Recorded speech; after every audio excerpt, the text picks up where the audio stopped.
Welcome back to our channel. Today, we're diving deep into one of the most insidious and pervasive conspiracies in history, Operation Mockingbird. This is not just a theory or speculation. This is a verifiable, documented fact that will change the way you look at news forever. So, buckle up as we unravel the layers of deception that have shaped our understanding of the world.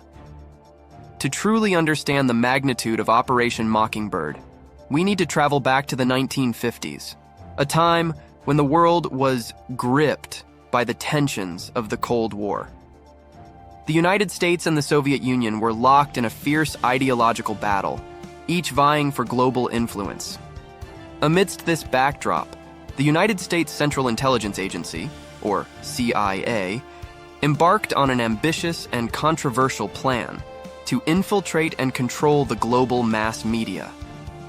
This was a time of paranoia and suspicion, where the battle for hearts and minds was just as crucial as military might. The project was aptly named Operation Mockingbird, drawing its name from the bird known for its remarkable ability to mimic other sounds. It was a clever moniker for an operation that would turn the CIA into masters of propaganda, shaping narratives to serve their interests. The goal was simple yet audacious: to influence public opinion both domestically and internationally by controlling the flow of information. So, how did Operation Mockingbird actually work? The CIA recruited journalists from major American and international news organizations, as well as writers, editors, and publishers. These individuals, often unwitting pawns in a larger game, were bribed, coerced, or blackmailed into spreading disinformation and propaganda on behalf of the agency. The operation was meticulously planned and executed, with the CIA identifying key figures in the media who could be influenced or controlled. Many of these operatives held high-ranking positions in their respective news outlets, granting them access to sensitive information and control over which stories were told and how they were framed.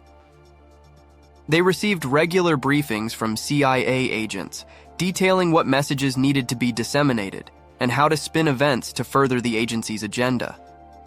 This was not a haphazard effort.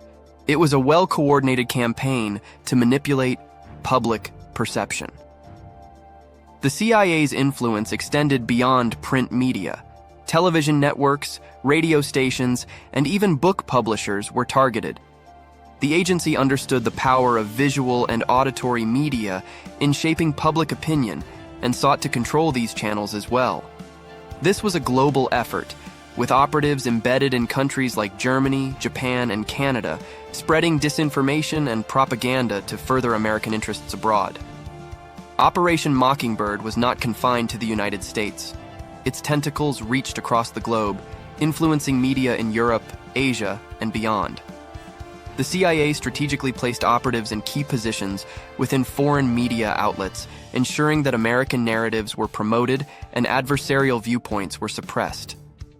This global reach was crucial in maintaining the United States' image as a beacon of democracy and freedom during the Cold War. In Germany, for example, the CIA worked closely with local media to counter Soviet propaganda and promote pro-American sentiments. In Japan, the agency sought to influence public opinion on issues such as nuclear disarmament and military alliances. The goal was to create a unified front against the perceived threat of communism, using media as a tool to sway public opinion and political outcomes. The impact of Operation Mockingbird was immense. It helped shape public opinion on major issues like the Vietnam War, the Soviet Union, and even domestic policies in the United States. The CIA had a stranglehold on the narrative, allowing it to mold history to its advantage.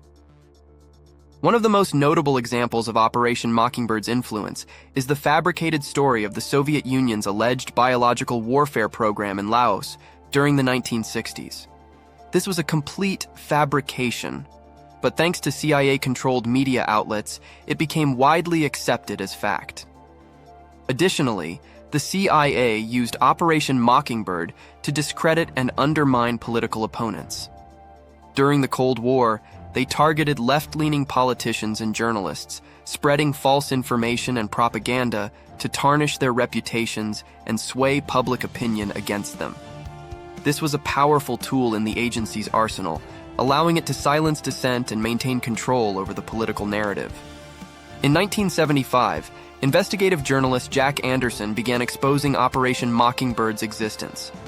His groundbreaking reporting uncovered a vast network of CIA operatives embedded in the media, and his revelations brought significant attention to the operation.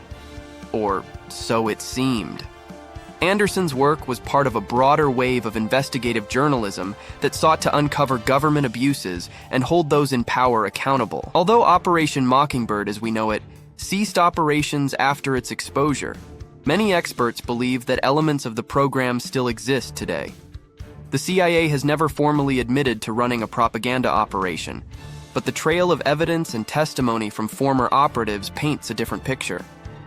The legacy of Operation Mockingbird raises important questions about the role of intelligence agencies in shaping public discourse and the ethical implications of such actions. The implications of Operation Mockingbird are profound. It means that for decades, the information you consumed through the media was filtered and manipulated by the CIA, and possibly still is. This raises critical questions about the integrity of our news sources and the narratives we accept as truth. In an age of information overload, where news is available at our fingertips, the lessons of Operation Mockingbird are more relevant than ever. So, what can we do in light of this information? We need to be vigilant and critical consumers of information. Question everything, especially when it comes from mainstream sources. Always remember that history is not always as it seems, and the truth can often be obscured by layers of manipulation. By seeking out diverse perspectives and verifying information, we can become more informed and engaged citizens. Thanks for watching.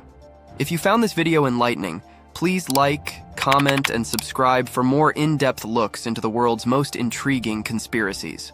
Don't forget to check out our exclusive video on the Khazarian Empire, where we delve into another fascinating topic that challenges conventional narratives. Remember, the truth is out there, but it's up to us to dig for it.